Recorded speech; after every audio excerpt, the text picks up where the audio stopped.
Olá pessoal, meu nome é Paulo Seleguin, sou professor aqui na USP de São Carlos. Mais um vídeo de exercícios resolvidos.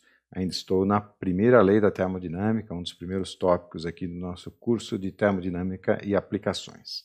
Nesse vídeo eu vou resolver uma série de problemas, eu que inventei mais ou menos ali o problema para tratar dessa progressão aqui, de problemas mais fáceis, mais para iniciantes, né? Indo ganhando em complexidade, virando, vamos dizer assim, problema raiz, raiz quadrada, raiz cúbica.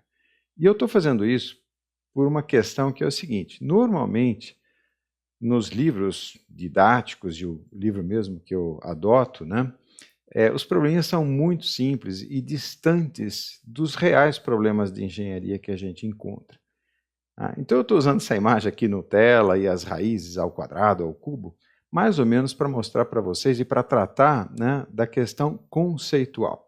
Eu quero mostrar para vocês que muitas vezes a gente vê um problema, isso é comum com os alunos, um problema mais assim, mais de ordem prática, então ele parece à primeira vista uma parede assim que você está pendurado, né, em cordas aqui, até correndo um certo perigo.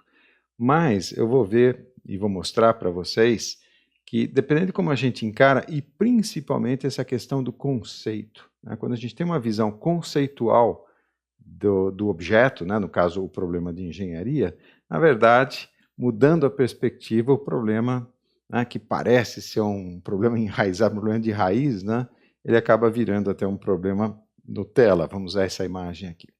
Vocês vão entender. Vamos lá. Vou mostrar para vocês o que seria uma versão Nutella de um problema conceitual, o que normalmente a gente encontra nos livros. O problema que eu vou resolver, ou a família de problemas que eu vou resolver, é o problema de enchimento de um tanque, que é mais ou menos o problema de você carregar um celular ligando ele na tomada ali, né?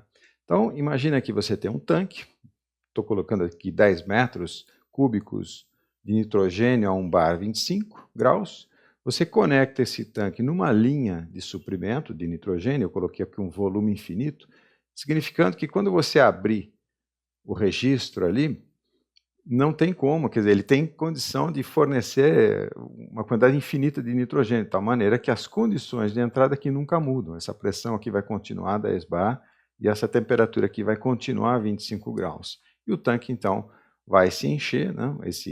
Esse nitrogênio vai vazar, vai fluir ali para dentro do tanque, até que a pressão e a temperatura de equilíbrio sejam alcançadas. Nessa situação, que é similar então ao do celular ligado na tomada, desde que o carregador ali não seja xing-ling, né? Mas então, nessa situação, o que a gente tem? Aliás, sempre a gente tem a primeira lei da termodinâmica, né? Se eu definir o tanque aqui como meu volume de controle, então eu escrevo a lei nessa forma: calor e trabalhos trocados, mais as entradas de energia associadas aos fluxos de massa e as saídas de massa as saídas de energia associadas aos fluxos de massa é igual à variação do saldo. Eu coloquei dessa maneira aqui já para salientar o seguinte: nessa situação, a entalpia dos produtos que estão entrando no volume de controle e, né, as entalpias dos produtos que estariam saindo do volume de controle, não é o caso aqui, elas são constantes, né? Por quê? Porque eu coloquei aqui nessa linha, né, de capacidade infinita, a mesma coisa, supostamente ali, né, é 5 volts ali na saída USB, então 5 volts. Não vai ser 4,9, nem 4,8. Tá?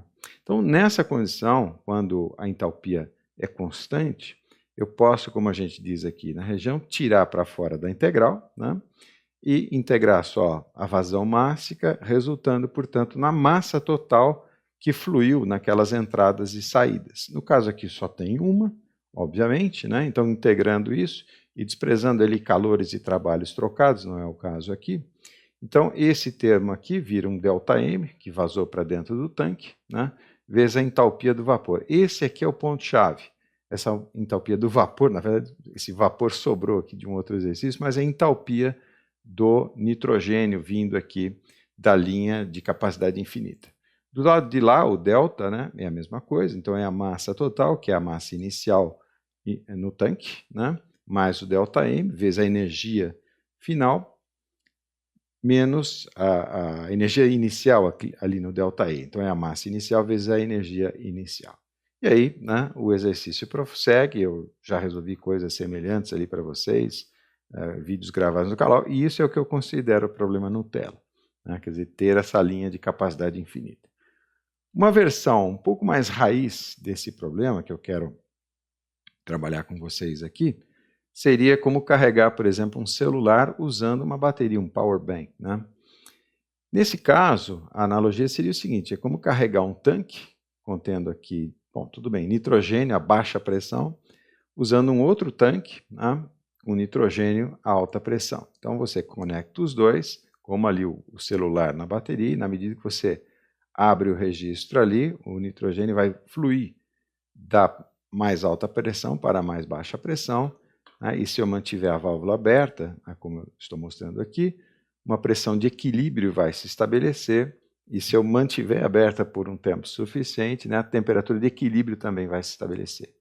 Nesse caso, se eu usar a mesma equação, por exemplo, aqui, definindo o volume de controle como sendo o tanque inicialmente não cheio, né, ele não está vazio porque não tem o vácuo ali. Tá?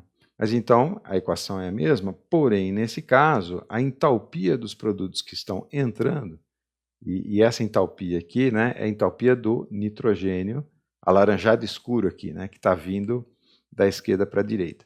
Como a pressão está diminuindo nesse tanque, na medida em que ele vai perdendo gás, né, então essa entalpia não é constante, a pressão diminui, a temperatura diminui.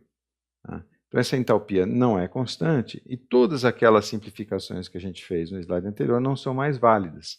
Tá? Na verdade, o lado direito ali da igualdade continua válido, mas essa simplificação que a gente tinha feito não. Tá? Então, eu não posso resolver com essas equações porque eu não tenho essa condição aqui sendo satisfeita. Então, como resolver, né? Na verdade, é quase que tão simples quanto eu vou mostrar para vocês nessa primeira versão raiz aqui. Né? Então, agora vamos fazer diferente. Eu vou considerar os dois tanques como sendo o meu volume de controle, como está demarcado aqui pela linha pontilhada vermelha. Aí é uma questão, né, de tratar o problema com ou sem atrito, problema de atravessar o registro ali. Tá? Então, inicialmente, vamos pegar o mais simples aqui, sem atrito. Né? Então, a situação antes e a situação depois, lembra, quando a gente escreve a primeira lei para um sistema fechado, né, a gente sempre compara o antes e o depois, o início e o fim do processo, no caso aqui o processo de transferência de gás de um lado para o outro. Tá? Então, sem atrito significa o quê? Que esses calores e esses trabalhos que estariam atravessando ali a fronteira não existem, né? Aqui, vamos ser bem explícitos nisso, porque o foco aqui nesse exercício são os conceitos. Então, não há fluxo de calor, tem um isolamento térmico aqui. Só um parênteses, eu nem me dei o trabalho de criar um enunciado para esse problema, porque eu quero explorar vários aspectos dele aqui e não queria ficar me limitando através do enunciado. Né? Então, o calor seria um fluxo de energia térmica através da fronteira, o cinza aqui supostamente é um isolamento térmico, e o trabalho seria o quê? Seria uma força vezes um deslocamento, né, da fronteira, o que a gente chama de trabalho de fronteira, e que não é o caso aqui. Então, tudo zero, o ΔU igual a zero, né, esses dois termos aqui se anulam, né? Então, o ΔU igual a zero, portanto, a energia inicial é igual à energia final. Tá? Nós vamos usar essa equação já já, mas é só para comentar um pouquinho o que seria a situação com atrito. Tá? E aí é uma questão de modelagem do atrito. Então, o atrito, o que significa? Significam forças, né, cisalhantes ali acontecendo na restrição. Essa válvula aí depende muito de como é a válvula, né? Se é uma válvula de gaveta, se é uma válvula, como está mais ou menos sugerindo o meu desenho, se é uma válvula de agulha, né? Se é um poroso. Então, vamos imaginar que sejam forças, né? É interessante que não é um trabalho de fronteira, mas é uma irreversibilidade interna. Né? É como se existisse uma fonte interna roubando energia do trabalho. Né? Então, vamos imaginar que ali no meu termo da equação, eu tenho que colocar alguma coisa para contabilizar esse roubo de energia, essa energia saindo do sistema, não no caso aqui de uma irreversibilidade, né? Perdão, no caso de uma irreversibilidade, mas não no caso de um trabalho de fronteira propriamente, né? Então, esse termo aqui seria diferente de zero. Posso continuar supondo que a perda de calor também é desprezível, né, por causa do isolamento. E aí o que acontece? Então, o ΔU é igual a esse trabalho, portanto, a energia final vai ser igual à energia inicial subtraída daquela perda que, na verdade, é interna, né, devido a essa irreversibilidade, no caso, então, o atrito interno. Ok? Bom, vamos então aos cálculos aqui, resolver esse problema inicial, porque depois a gente vai tornando ele cada vez mais complexo, né? E lembra, complexo não é complicado e não é necessariamente difícil, né? Eu vou mostrar que com o conceito esse problema fica tão fácil quanto o problema de carregar o celular, né, numa tomada na parede. Então, esse é o meu sistema, né? Vamos aos cálculos. Inicialmente, eu tenho, pelos dados que eu forneci aqui para vocês, eu consigo calcular, por exemplo, a massa, né? Porque eu tenho as duas coordenadas termodinâmicas aqui, no caso as canônicas, né? Pressão e temperatura. Com isso eu calculo o volume específico e, dividindo o volume geométrico pelo volume específico, eu tenho a massa. Fazendo as contas, 113 kg. Um parênteses, eu vou mais à frente aqui nesse vídeo, eu vou fazer um tutorial em Excel e fazer os cálculos bem detalhadamente. Então, nessa fase aqui, eu só estou preocupado em calcular algumas coisas básicas aqui com vocês, tá? Então, por isso que eu estou omitindo todos os cálculos, mas logo, logo a gente vai entrar bastante no detalhe. Então, calculado a massa, eu tenho condição de calcular a energia total, né, que seria a massa vezes a energia interna. Essa energia interna também, né? Eu já vou mostrar a tabela termodinâmica para vocês. Eu tendo essas duas pressão e temperatura, essas duas coordenadas, eu consigo tirar o volume específico, consigo tirar a energia específica e, no caso aqui, então, calcular a energia total, 24,7 megajoules, ali o 10 a terceira e o quilo, né? Eu consigo pensar no megajoule. A mesma coisa para o tanque do lado direito ali, a massa 11,3 quilos e a energia total 2,49 megajoules. Então eu tenho, né, esses dois dados aqui de massa e energia total. Então, vamos desprezar o atrito por enquanto, né? Eu posso dizer que a energia inicial é igual à energia final, e eu posso usar então esse dado aqui para calcular as condições de equilíbrio no final do processo, né? Então, pulando logo para as contas, aqui é o mesmo problema, né? Eu vou pegar a energia final, né, esses 27,28 megajoules, dividir pela massa total agora, né, certo? 124,5 é a massa total. E o 27,28 é a energia total, então eu tenho a energia específica total, né, ou de equilíbrio, no caso aqui, que é a mesma nos dois tanques, da direita e da esquerda. O segundo dado que eu tenho, a segunda coordenada termodinâmica que eu tenho para definir o estado final, é o volume específico, porque eu tenho o volume total, que é o 10 metros mais 10 metros cúbicos, portanto 20 metros cúbicos, dividido pela massa total, os 124,5 kg. Então, fazendo as contas ali, né, o 20 dividido por 124,5, 0,16, né, e aí eu tenho as duas coordenadas que me permitem determinar o estado termodinâmico final. Então, agora sim, eu quis mostrar a tabela para vocês, só para mostrar como a gente pega os dados. Então, vamos, né, voltar no início, né, só para mostrar. Por exemplo, aqui, a primeira condição que eu tenho seria o 25 graus 1 bar, as minhas duas coordenadas termodinâmicas do meu tanque ali da direita. Então, entrei com esses dois dados e eu tenho o volume específico, 0,88, né, que vai entrar, por exemplo, nessa continha aqui. Entende? Vou até apagar as marcações aqui para não confundir. O segundo estado, né, que eu tinha ali, o segundo dado que eu tinha era o do tanque da esquerda, 10 bar 25 graus, então vamos lá, 25 graus 10 bar, tem o volume específico, tem energia interna, né? E esses dados vão entrar nessa conta aqui, energia interna, por exemplo, 218, e o volume específico, no caso aqui, seria esse 0,088. Né? E o terceiro estado, agora sim, a gente tem os dois dados necessários, que seria o volume específico, 0,16, e a energia específica, 219. Então, ali na tabela, eu vou entrar exatamente com esses dois dados. Olha lá. Vou entrar com o 0,16 aqui. Não sei se vocês entenderam. O dado que eu estou achurando em amarelo aqui é o dado que eu entro como coordenada termodinâmica, né? Então, eu entrei com o 0,16, que veio ali da conta, e o 219, que é a energia específica. Eu dou Enter aqui nessa minha tabela e tenho, por exemplo, a temperatura final e a pressão final, que é exatamente, né, um dos dados que o enunciado que eu não criei estaria pedindo, né? Então, vocês veem que, olha só, o exercício inteiro que parecia difícil, na verdade, uma vez que você entendeu o conceito, e o conceito é o volume de controle envolvendo todo o sistema, então ele passa a ser um sistema fechado, desprezando o atrito, se for possível, então, né, a energia se conserva. Com isso eu tenho os dois dados ali que definem as coordenadas termodinâmicas do estado de equilíbrio, e a solução do problema se resumiu a colocar corretamente esses dois dados aqui, o volume específico e a energia específica. Por isso que eu coloquei a Nutella, porque o problema, né, passou a ser um problema relativamente simples, na medida ou quando você entendeu o conceito por trás desse processo, né? E esse é o ponto total dessa aula aqui. Eu vou fazer isso, vou criar situações progressivamente mais difíceis e vou mostrar para vocês que, na verdade, era muito fácil, desde que você, né, tenha alcançado aquele entendimento do conceito que está por trás do processo, né? Eu vou, mesmo assim, aproveitar o carreto, né, aproveitar a ocasião, para já mostrar algumas coisas interessantes, né?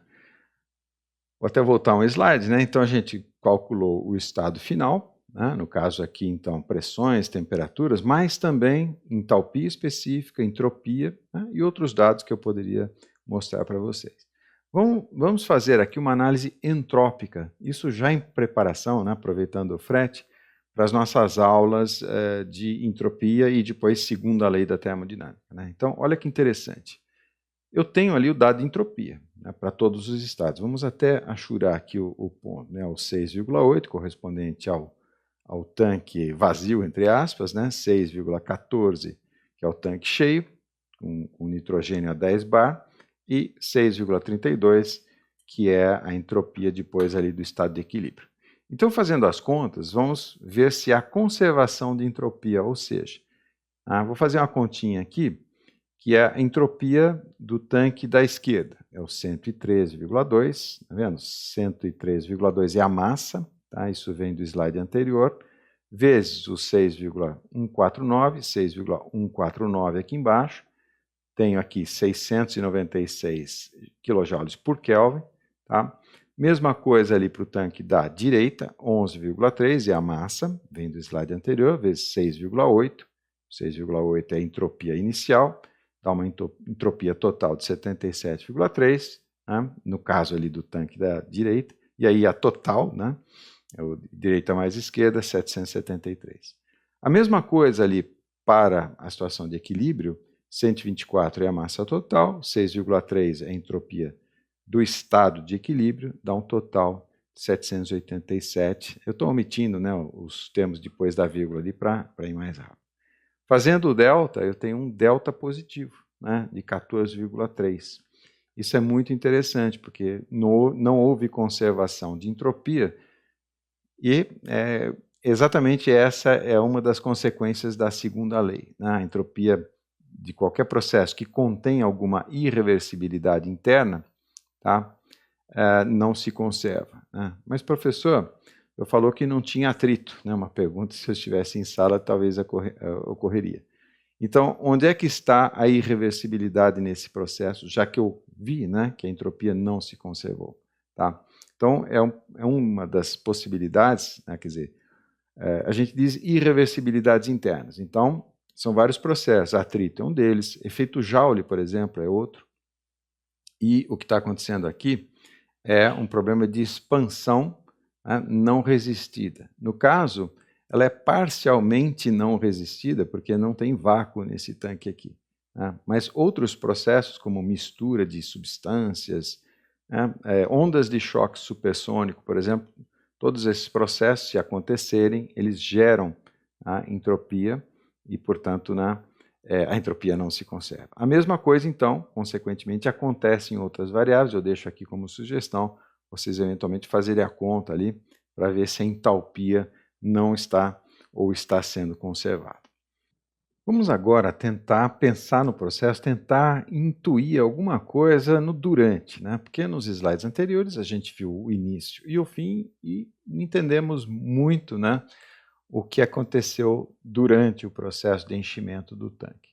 Vou tentar fazer uma coisa aqui que é meio perigosa, porque eu digo que a fase zero é sempre desenhar os processos, tentar entender tudo o que está acontecendo num diagrama de equilíbrio do nosso conforto, né? Que a gente tenha familiaridade. Então, continuando ali no pressão-volume, tá? E eu já vou explicar o porquê que eu usei o termo perigoso, tá? O que a gente tem? A gente tem, né, nessa situação aqui, os estados iniciais, né, e finais. Então, eu tenho, por exemplo, pressão e o volume correspondente a esse estado final aqui, né, seria essa pressão de 10 nesse volume específico, né, seria o gás alaranjado. Tenho o 1 bar e o 0,88, que seriam essa condição aqui, 1 bar 0,88, e tenho também a situação final. Tá? E a parte perigosa, a situação final está aqui. A parte perigosa, na verdade, é justamente que esse processo ele é muito rápido, quer dizer, a expansão do nitrogênio alaranjado e a compressão do nitrogênio azul, isso acontece muito rapidamente. Isso viola, então, uma das coisas que eu falei logo no início, na primeira aula, eu acredito, que é a questão da quase estacionaridade do processo. Tá? Ele tem que acontecer suficientemente lentamente para que a distribuição de velocidades ali nunca fuja da distribuição de Maxwell. E não é o caso aqui, esse processo é muito rápido. Para eu saber exatamente a dinâmica do processo, eu teria que modelar o que está acontecendo ali na válvula, né? Os atritos, tudo que há ali. Eu não estou fazendo isso. E o que acontece quando eu violo, né, a condição de quase estacionaridade? Os meus modelos de estado eles não são válidos mais. Né? Então, quando eu desenho ali essa linha pontilhada, ligando o estado inicial ao estado final, essa linha é uma linha que ela é difícil ou impossível de ser definida se eu não definir um tempo, portanto, se eu não modelar o que está acontecendo ali, no caso aqui, na ligação, na conexão. Né? Então, esse é o perigo, mas a gente pode fazer as contas mesmo assim. Porque, como eu expliquei para vocês, né, eu posso olhar a situação truncada como eu estou mostrando. Né? Então, por exemplo, definindo aqui um volume de controle só para o nitrogênio alaranjado, então eu tenho, na medida que ele vai fluindo ali para dentro, eu tenho um contato, né? Nesse contato eu tenho transferência de energia mecânica, essa fronteira aqui está se movendo contra uma pressão, portanto a troca de força, mas também a troca de agitação molecular, né? Portanto calor. As moléculas aqui, o nitrogênio alaranjado está se resfriando, então está perdendo energia, está encontrando nitrogênio branco aqui, que está mais aquecido, ele está sendo comprimido. Né? Então, essa troca de energia mecânica é compensada, digamos assim, por uma troca também de energia térmica. Né? A gente pode usar isso para fazer contas. Né? Então, eu, definindo aquele volume de controle, eu aplico de novo a primeira lei, o calor menos o trabalho, lembra? Calor e trabalho estão sendo trocados ali na fronteira, igual delta de energia. Colocando os valores que eu tenho, 113 é a massa inicial de nitrogênio alaranjado, 219 é a energia específica final, 218 a energia específica inicial, né, fazendo as contas, menos 19,098 kJ. Isso eu não sei o quanto é de calor e o quanto é de trabalho, eu só sei que esse é o total, negativo. Né. Mesma coisa ali para o lado do nitrogênio branco, né, minha fronteira azul agora, estou usando cores para ficar fácil de vocês identificarem. Né. Então, a mesma coisa. Então, eu escrevo a primeira lei, colocando os dados, 11,30 massa inicial, 219 é a energia específica final, menos o 220, que é a energia específica inicial, fazendo as contas, mais 19,098, exatamente, né? Portanto, se cancelando com a energia do nitrogênio alaranjado, quer dizer, o que um exporta é o que o outro recebe quando se trata de energia. Tá? E tinha que haver mesmo esse cancelamento, porque nós sabíamos, né, quando fizemos a outra análise com o volume de controle envolvendo todo o sistema, não havia trocas energéticas na fronteira, nem calor nem trabalho, né? Então precisava haver mesmo esse cancelamento. Isso inclusive é uma forma de verificar se os nossos cálculos estão corretos. Mas eu falei uma coisa interessante aqui, não é um autoelogio não, é interessante do ponto de vista pedagógico, porque eu falei assim, o que o nitrogênio alaranjado exportou de calor e trabalho foi exatamente aquilo que o nitrogênio branco recebeu na forma de calor e trabalho. Pergunta retórica, né? Porque não tem ninguém na sala aqui, né? Isso vale para as outras variáveis, isso vale para a energia, mas vale para as outras variáveis, né? Então, vamos ver isso, né? Então, ainda tem um pequeno detalhe aqui que eu preciso comentar nesse slide antes de passar e responder essa pergunta que eu deixei como gancho, né? Eu prometi explicar por que eu falei que era perigoso, tem a ver com aquela condição de Maxwell que eu falei para vocês, né? O fato do ΔT ser quase zero ali, né? Então, essa nomenclatura, quando a gente diz ali que o processo, por exemplo, ocorre rapidamente e eu não consigo definir essa fronteira, né? Então é usual desenhar em pontilhado, tá? E tomem muito cuidado para não fazer interpretações em cima de uma curva, que seria essa curva pontilhada, que você não consegue definir, né? Materializar ela no gráfico ali. Não é que eu não sei onde ela está, cuidado, é uma questão conceitual. Não é que eu não sei onde ela está e seria capaz de calcular se eu tivesse mais informações. Ela não existe, né? Porque o processo não é quase estacionário nesse, digamos, nesse conjunto de equacionamento, de equações de descrição do problema. Tá? Vamos em frente, eu vou tornar essa situação um pouquinho mais complexa para a gente tentar entender, ainda estou preocupado em tentar entender o máximo possível o durante ali, né? Que seria tentar definir, tentar chegar o mais próximo possível daquela linha pontilhada ali que eu falei para vocês tomarem cuidado. Então eu vou fazer uma situação um pouquinho diferente agora. Bem, vou partir lá o nitrogênio alta pressão, baixa pressão, válvula fechada, e eu vou fazer o seguinte, eu vou abrir a válvula por um certo período de tempo, digamos que eu tenho balanças aqui, né, e consiga pesar, né, quando fluiu uma certa quantidade de ΔM. Então, por exemplo, entrou 1 kg de nitrogênio alaranjado no tanque aqui da direita, aí eu fecho a válvula, tá? E esse é o meu problema. Se eu parar agora, né, então, como o desenho está indicando, eu tenho, digamos, nitrogênio alaranjado e nitrogênio azul, eles vão se misturar, vão se equilibrar de alguma maneira, mas eu vou, nesse exato instante, digamos, é perigoso falar de tempo quando a gente fala de termodinâmica quase estacionária, né? Mas eu teria uma pressão, uma temperatura aqui à esquerda e uma outra pressão e uma outra temperatura aqui à direita, tá? Mas eu posso esperar um certo tempo, porque se eu tenho uma diferença de temperatura, eu posso ter fluxo de calor, por exemplo, através das paredes aqui da tubulação que liga os dois tanques, né? Eu tenho isolamento com o ambiente externo, mas não necessariamente entre os tanques. Então eu posso esperar um certo tempo, esse fluxo de calor vai equalizar, eu pus setas para a direita e para a esquerda, porque a priori eu não sei que temperatura é maior que qual temperatura, né? Mas o fato é que se eu esperar um certo tempo, essas temperaturas vão se equalizar, está vendo T de equilíbrio aqui, mas as pressões não necessariamente são iguais, ok? Então esse é o problema que eu vou resolver, tentando entender um pouco o que acontece, né, naquela situação transiente, como se eu pudesse abrir muito pouquinho a válvula, deixar 1 grama de nitrogênio, eu fecho a válvula, espero o equilíbrio térmico e vamos ver o que acontece. Se eu pudesse traçar isso no tempo, ia ser perigosíssimo, né? Falar de tempo na termodinâmica clássica, estou repetindo isso, né? Mas é importante. É como se eu abrir a válvula, né? Vazou um pouquinho, vazou aquele ΔM que eu queria, aquele 1 kg. Então isso aqui é um processo rápido, depois eu fecho a válvula, como está mostrado aqui, aí eu espero um tempo que é proporcionalmente longo, até que as temperaturas se equalizem, portanto o delta de temperaturas vai a zero, mas as pressões não necessariamente são as mesmas.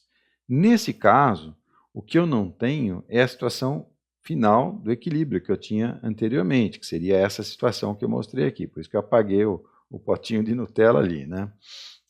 Eu tinha naquela situação, é o tipo exercício Nutella, né? Que a gente adora colocar nos livros textos, né? Nesse caso não, eu não tenho, então tem que dar um jeito de calcular essa situação final, por isso que eu vou chamar esse de exercício, né? O problema raiz quadrada aqui, que é um pouquinho mais complexo. Na verdade, vocês não vão ver, né?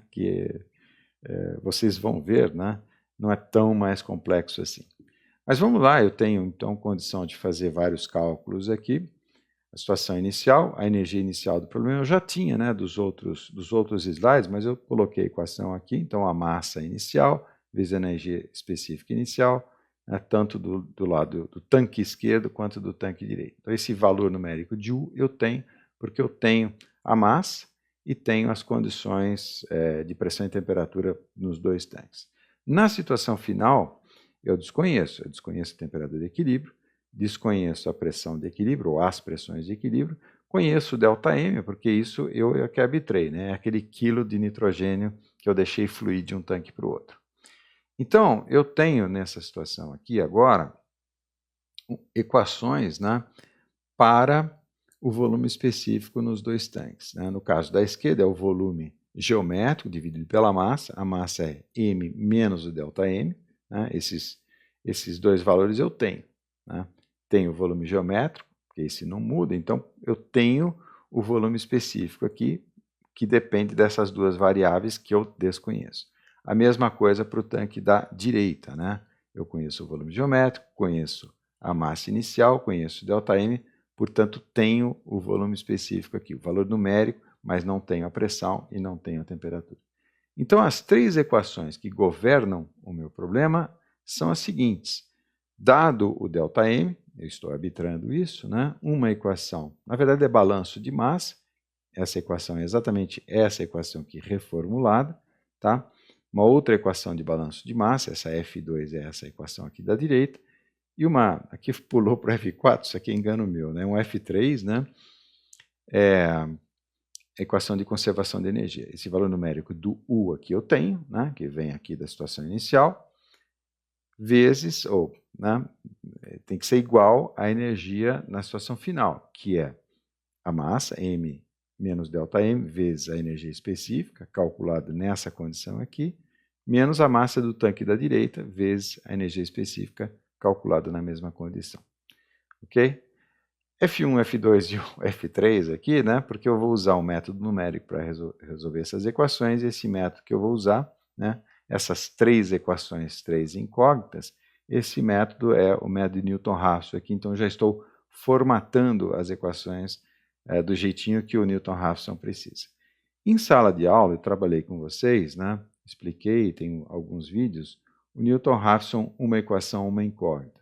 É muito simples, chegamos ali na equação de recorrência, o próximo x é o anterior, menos uma correção. Essa correção é a função, né, dividida pela derivada da função. Quando a gente passa para n dimensões, n equações, n incógnitas, é trivial, na verdade, né? Acompanhe comigo o raciocínio. Então, as minhas n incógnitas viram um vetor de incógnitas, tá? Tanto na situação final quanto na inicial, e agora sim um certo salto interpretativo, vamos dizer assim. Aquela minha função f vira um vetor de funções. Tudo bem, isso aqui não é tão complicado de entender. Agora eu tenho que entender duas coisas com relação ali ao que seria a derivada e o inverso da derivada. Tá? Vamos entender primeiro a parte da derivada. Derivada, agora eu tenho n funções com n incógnitas. Então essas derivadas são as derivadas de cada uma das funções em relação a cada uma das incógnitas. Então, dfi dxj. Tá? Isso, então, a gente reconhece como sendo uma matriz. Essa matriz tem nome, vocês viram isso em cálculo 2, 2,5, né? Que é a matriz jacobiana. Agora, só falta entender o que é esse menos 1 aqui. Ó. Pensa em álgebra linear. Menos 1, né? Um número elevado a menos 1, é o seu recíproco, ou seja, é o elemento neutro da multiplicação, aquele número que você multiplica e dá a unidade. Né? Então, no caso das matrizes aqui, o recíproco de uma matriz é o elemento neutro da multiplicação das matrizes, que é a matriz inversa. Né? Ou seja, uma matriz vezes a sua inversa dá a matriz unidade. Tá? Então, eu tenho a inversa da jacobiana. Tá? Então é só isso que a gente precisa, vocês vão ver que é até relativamente simples. Eu tenho aqui já uma planilha pronta, essa é a parte tutorial, né? Mas eu quis deixar aqui mostrando para vocês, porque as contas que a gente tem que fazer não estão fora dessa planilha aqui. Todas elas estão aqui dentro. Na verdade, tem alguns parâmetros aqui que eu não mostrei, mas vocês vão ver, né? A energia, né? Esses parâmetros que vêm da análise. Isso, na verdade, continua sendo Nutella, não é tão mais difícil como dá a entender aqui o meu desenho da raiz quadrada, né? Na verdade, tem só um aspecto que é o seguinte: essas funções aqui de volume específico e energia específica, que aparece, por exemplo, aqui à esquerda, né? Eu vou usar funções prontas, tá? Portanto, é mais Nutella ainda, né? Aquelas funções da biblioteca Visual Basic, mas eu poderia construir as minhas próprias funções a partir das tabelas, né? Que é normalmente a coisa mais fácil que a gente tem acesso. Tá? Não é necessário fazer isso nesse exercício, que eu estou mais preocupado com o conceito, né? Mostrar para vocês como, se a gente entende o conceito, o problema que parece complicado, vira um problema Nutella.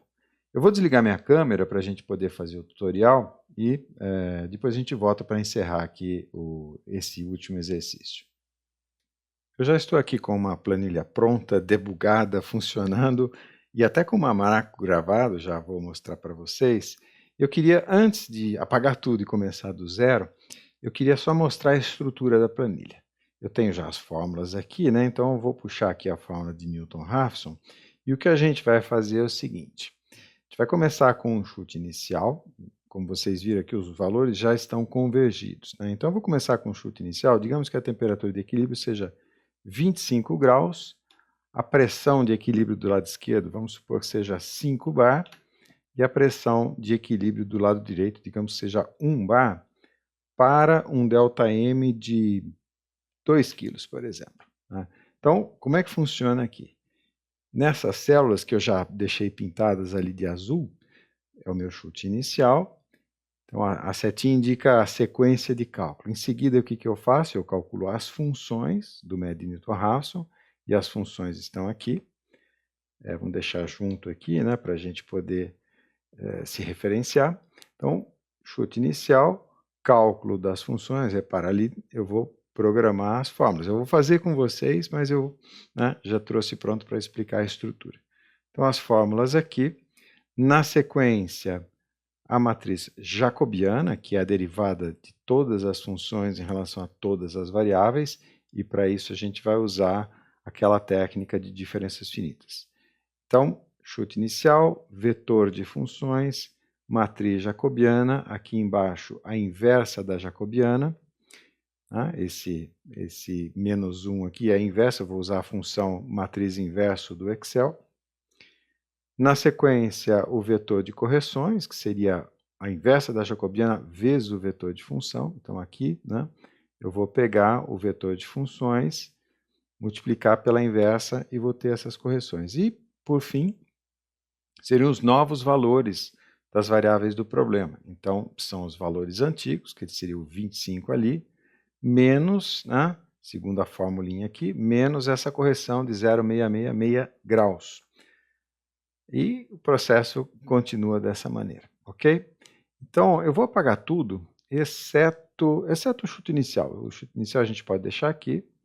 Vamos lá, apaguei. Né? Vai dar vários probleminhas ali, aqui também, apaguei. E aqui posso apagar também. E uma última observação, eu já deixei aqui à esquerda alguns parâmetros do problema, que a gente já resolveu, né? Quer dizer, aqueles valores de equilíbrio, portanto eu tenho já as massas inicial, tanto do tanque do lado esquerdo quanto do tanque do lado direito, a gente não precisa refazer isso novamente. Correto? Então vamos lá, vamos começar. Vou fazer o seguinte, puxando as fórmulas aqui na medida em que elas vão se tornando importantes.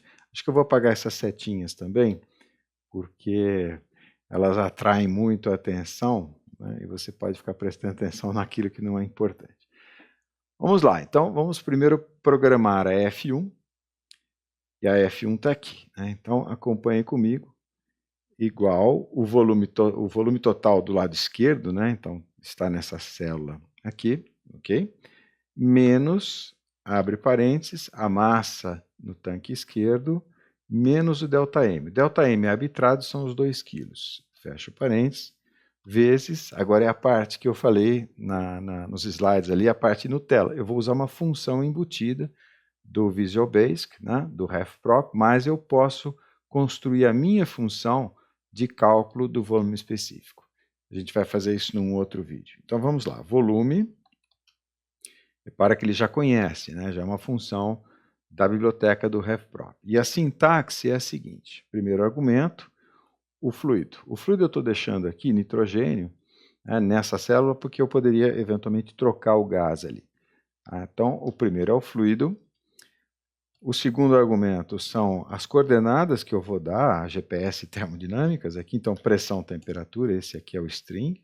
Tá? O terceiro argumento é o sistema de unidades que eu estou usando, então C significa SI com graus Celsius. E agora os dois outros argumentos são justamente a pressão e a temperatura. Então a pressão, no caso, é a P, esse chute de 5 bar, e ele pede em megapascal. Então eu vou dividir por 10. Ponto e vírgula, a temperatura de equilíbrio, né, o T aqui, olha. Então é a célula F3, ok? Fecha parênteses, Enter, está lá a nossa função. Se eu tivesse chutado o valor correto, teria dado 0 aqui. Vamos para F2, então igual, volume do lado direito, está nessa célula aqui B7, menos, abro parênteses, a massa inicial, mais ΔM, tá? Mais 2 quilos ali, fecha, vezes, e agora de novo, né? Cálculo do volume específico. Então vamos usar a função volume.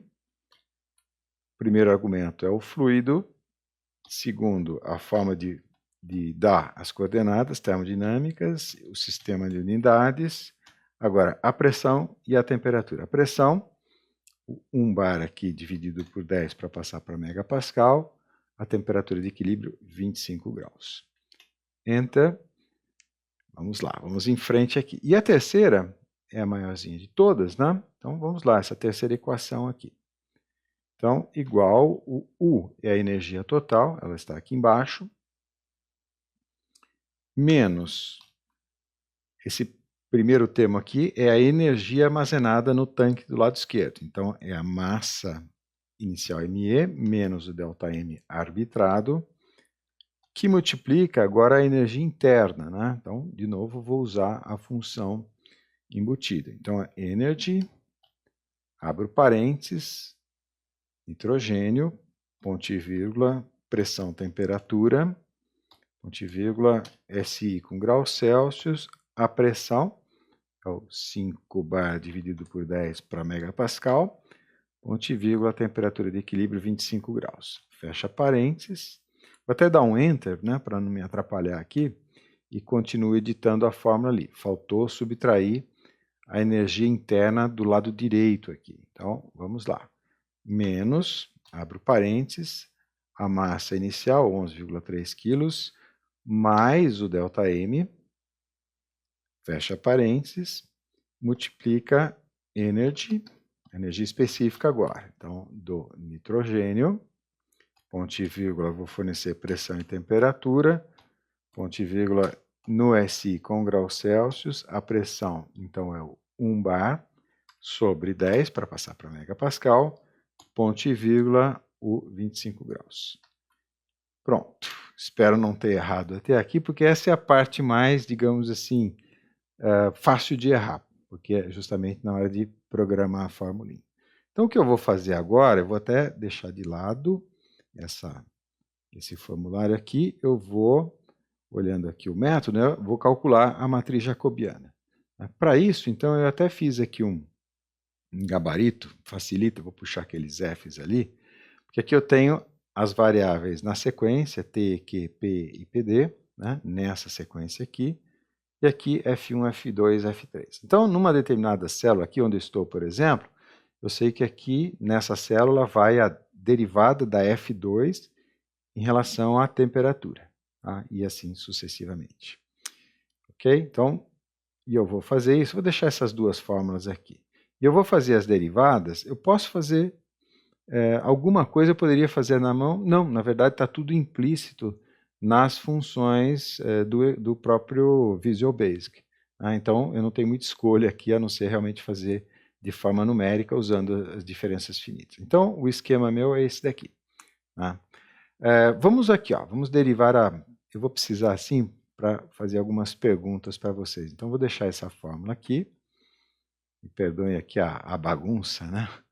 Puxa e empurra essas formulinhas para lá e para cá. Então, vamos olhar aqui essa primeira célula. Tá? df1 dq.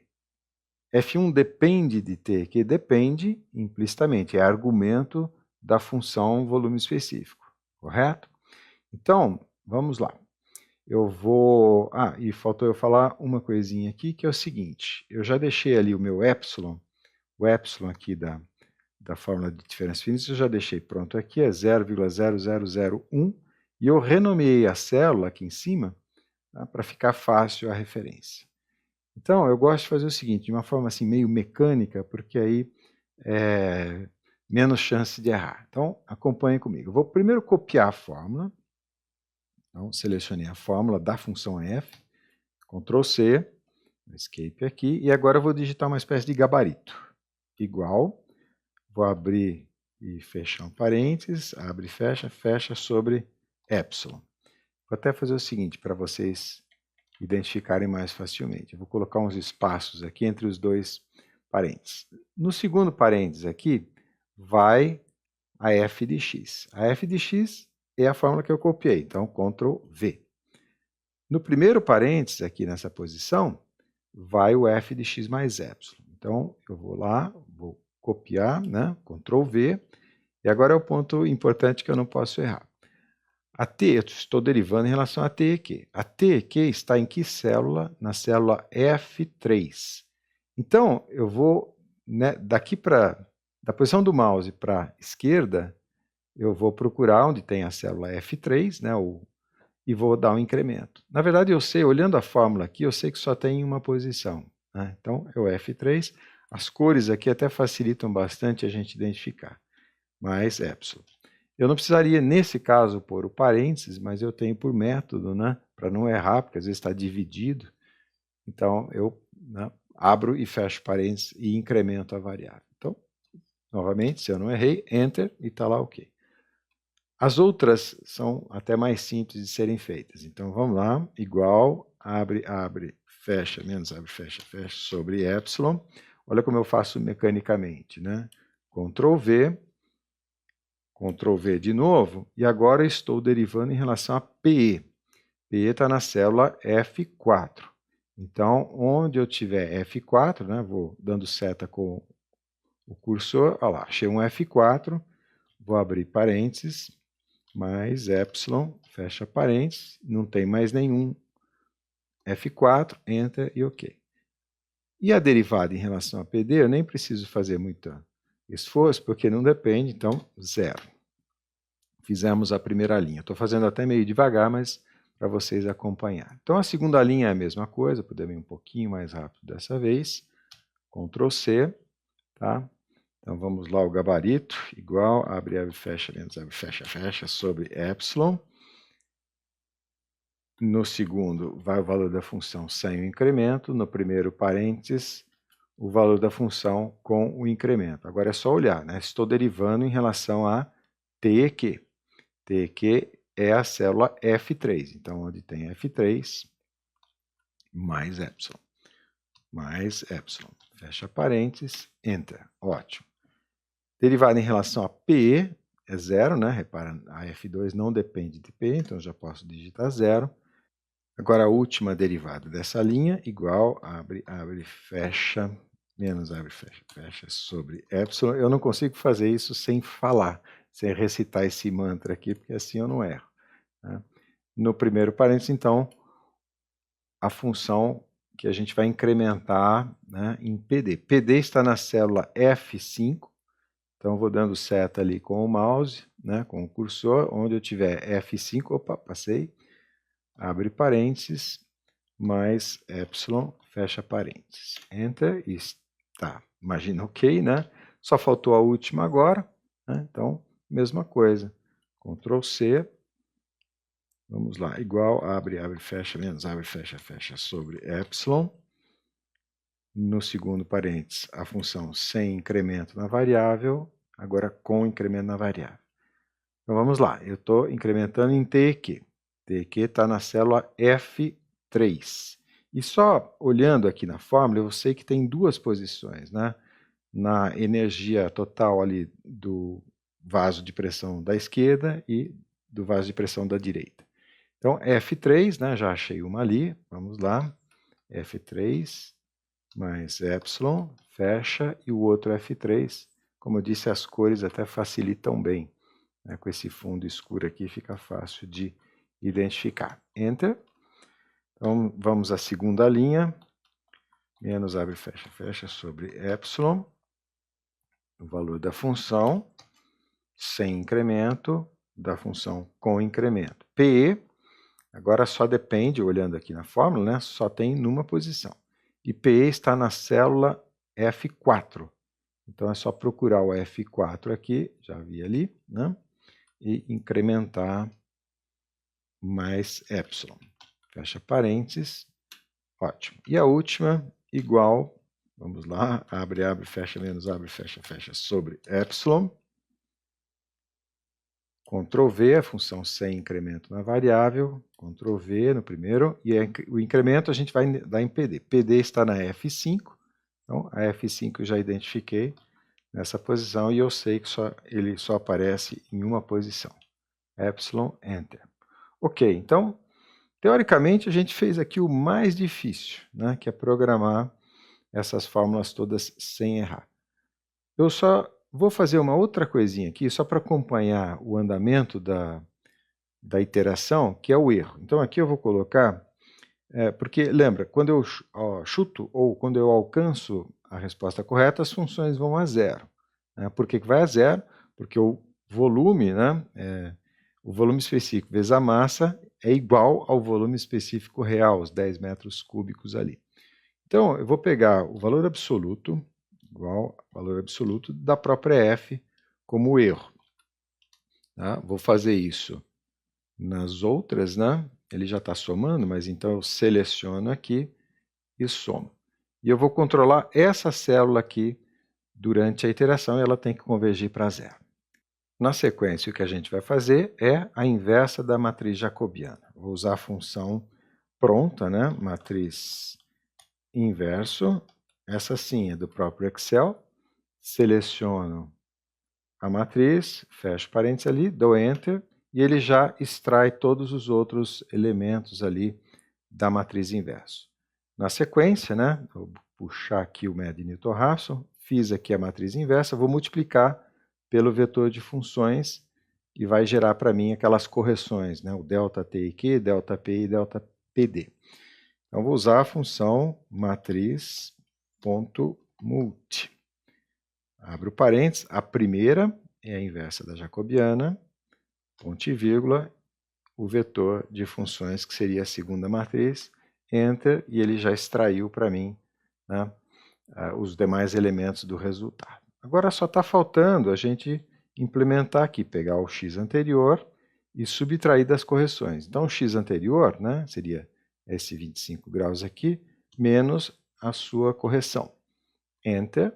E aqui eu posso simplesmente copiar a fórmula para baixo e já está certinho. Quer dizer, até para não estragar a formatação, vou fazer isso aqui, Ctrl C, colar só a fórmula ali para não bagunçar a minha formatação. Agora, o que eu tenho que fazer, rapidinho, né? Ctrl C e colar especial valores aqui em cima. Porque se eu não colar especial valores, ele vai dar uma recorrência, né? Vamos fazer isso. Ctrl C, perdão, Ctrl C e dá um Ctrl V. Ctrl V, então ele reclama comigo, dá a cobra mordeu o próprio rabo, né? Então, na verdade, o que a gente vai fazer, vamos começar de novo, 25, 5 e 1, por exemplo. Né? Então, Ctrl C, colar especial só os valores e não as fórmulas. Mas como eu vou fazer isso várias vezes, então eu vou programar uma macro. A macro, eu até vou atribuir essa tecla aqui, Ctrl G, acho até que ela já está pronta aqui. Macro, vamos ver se eu já deixei, porque isso, já estava pronto, eu vou apagar essa macro, excluir. tá? E vou gravar uma nova macro que vai fazer essa operação. Então, gravar macro, pode se chamar macro 3, tanto faz, a mesma tecla, Ctrl G, já que a gente já deixou a indicação aqui.